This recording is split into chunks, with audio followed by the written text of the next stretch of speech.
Today I'm taking a look at the Idea 16 Brushless Motor Drone.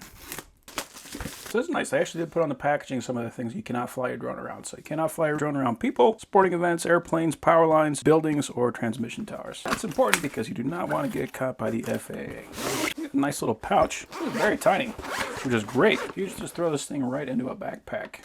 So here is the drone. This is a super light thing. I love that these are brushless motors too, because brushless motors, they use less power and they can provide you with a lot more thrust. And these are pretty big standard blades too, so you can just go ahead and replace these things. You don't have to worry about getting proprietary blades. So they are swing out arms. They just kind of go right until they stop. Yeah, this is a surprisingly light drone. We got our camera on the front. It says it's an HD camera. It does appear to have a swivel on it. I'm not sure if that's going to be motorized or if we have to push that by hand. Got our power button there on the top. And we got our battery compartment in the back. And a couple of rubber pads there on the bottom for feet. It looks like we also got green and red lights on there so we know which direction this thing is facing. So they gave some extra blades, which is great, so in case we destroy those, and if you fly enough, eventually you will. We got what looks like a charging cable, USB-A to micro USB, and a tiny Phillips driver. So that will be what we use to change out the blades. So even the batteries are surprisingly light. So these are 1.6 amp hours at 3.7 volts, and we have 2 of them. So here is our controller. Actually very nice feeling thumb pads. Definitely plastic, they aren't rubber coated or anything like that, but you don't really need that. I do like that texture that they threw on there.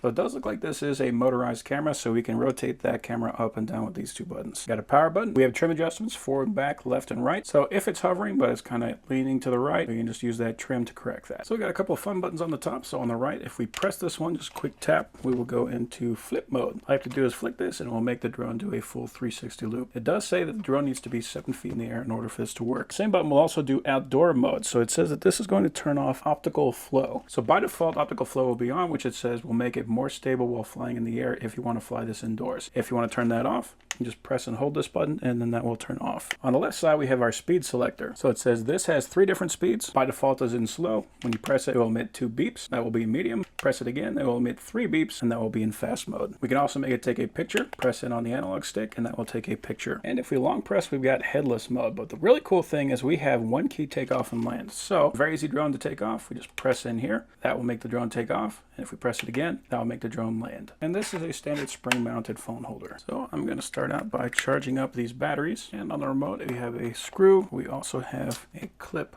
holding this compartment. So it looks like we're going to be using 3 AA batteries. So in the app, we have video and we also have picture. I'm going to put it on video. If you hold both sticks to the bottom right, that will set the tilt. I'm going to do a simple takeoff.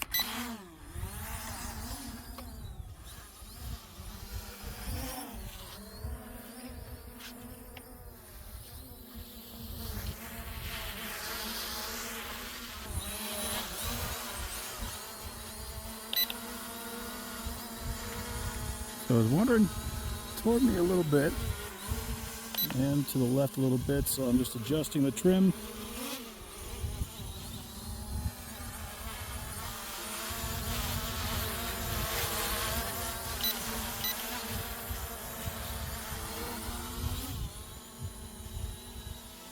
That's pretty good. So we can see it hovering right there. So it might fight the wind a little bit, and that is just because there's no GPS on this.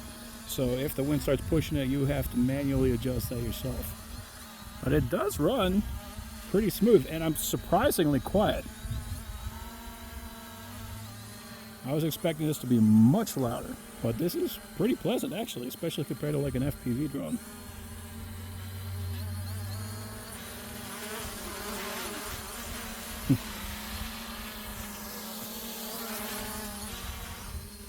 So the footage is not super crisp. I mean, it looks okay, but it's kind of choppy.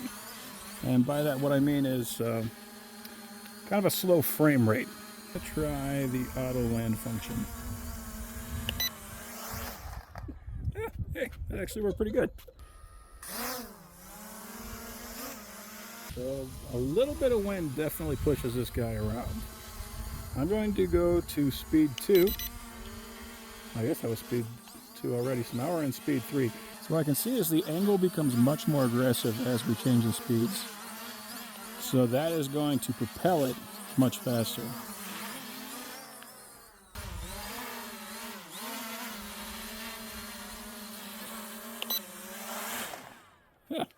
That's a pretty impressive little drone. For what they're asking for it, like, this is worth every penny. It's not going to give you beautiful cinema footage, but if you're just starting out and you want to find out if you want to get into droning, this is going to be a perfect option for that.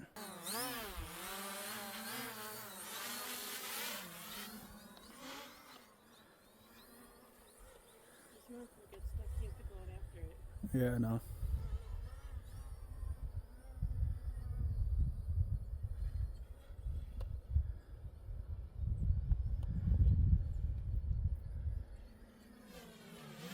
One thing I definitely notice about it, it is much easier to fight the wind when we have it in speed 3.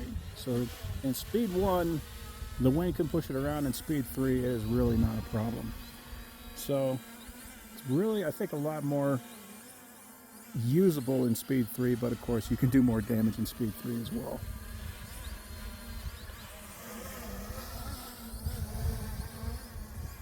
So let's get... It's a little windy out today. I'm a little concerned about going too high with it, but I want to get a little altitude. You know,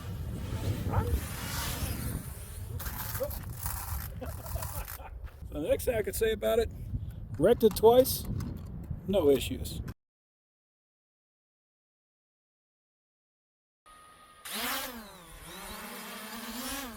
So I restarted it, and it did go back to level 1. And it looks like it also reset the trim. So you'll have to kind of fine tune that each time.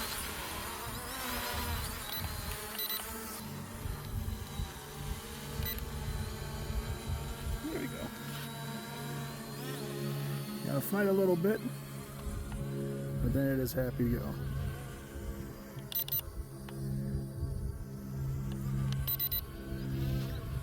Alright, so now we are in speed 3 again.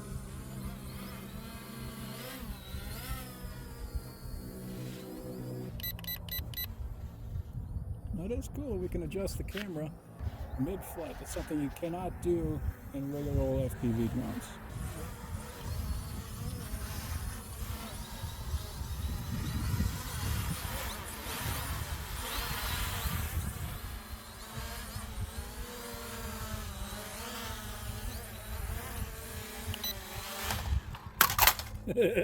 So yeah, I'm impressed with that. That is a cool drone.